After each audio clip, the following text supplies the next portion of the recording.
Good morning to everyone. I wish I could be with you this morning. Fortunately, in a way, digitally, I am. That is the nature of the technological advances of our era, of the digital connected world we now inhabit. For those of us who knew the previous world, a sense of wonder never ceases to end. I'm in Porto, in my office, but I can also be with you in Coventry at this very moment. Technology is really ubiquitous to many millions' lives already, and with astonishment, it is enabling that quality for many of us. I can be in Porto at this very moment, but I can also be wherever a member of our European literacy network is at this very moment. Do not get me wrong. What can be ubiquitous, it's not the individual, it is the technology and the network. Such is one of the values of a network. A network is ubiquitous. What is also valuable to a network is that what is done locally can spread to every part of the network, can become disruptive, and for that reason, the things you will be doing in this training school over the course of the next 3 days are extremely valuable to our network, to ELN. Let me just remind you that one of the main goals of our cost action, as expressed in the Memorandum of Understanding we signed with the European Union, reads like this.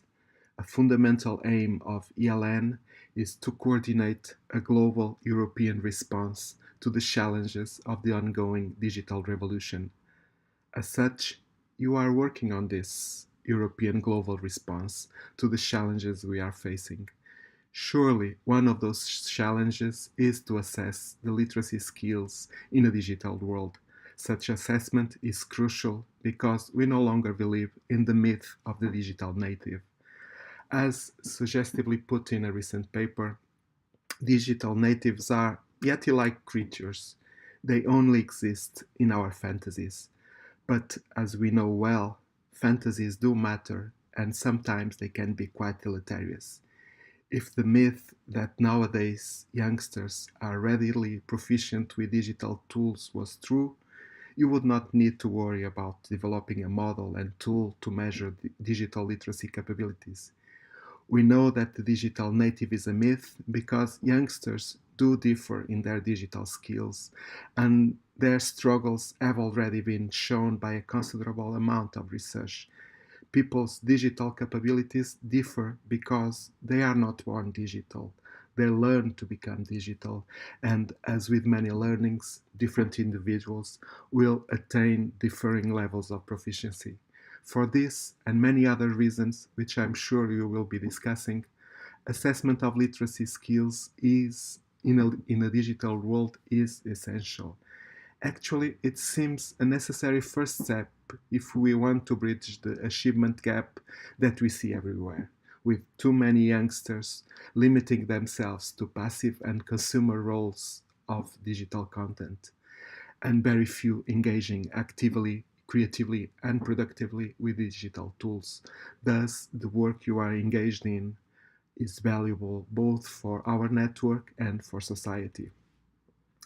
Valuable as this training school is, let me also extend your challenges to, along with prototyping a model and tool to measure digital literacy capabilities, you might also address and devise tools for interventions and for promoting the digital skills of those which your assessment tool will prove to be struggling with the digital challenge.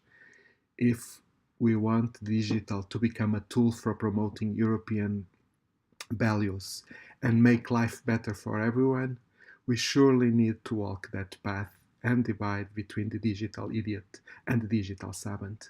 Actually, I know this that the digital team of our network, led by Maria José Brits, is actively engaged in this quest, and I take this opportunity to thank her and the team. Let me also extend my gratitude to Coventry University and the DMLL Lab for hosting this training school and from very early on being supportive of this ELN initiative, which patently also owes many work hours and energies to Daniel Bilaron Rubia and Luis Pereira, who from day O started this idea and built it to become positively disruptive of our network, and particularly to the trainees attending it. Lastly, I'm also thankful to our trainers on which expertise we are relying to disrupt the current state of affairs in the digital world, in which myths still abound, but which potential for building a better world for all is truly revolutionary.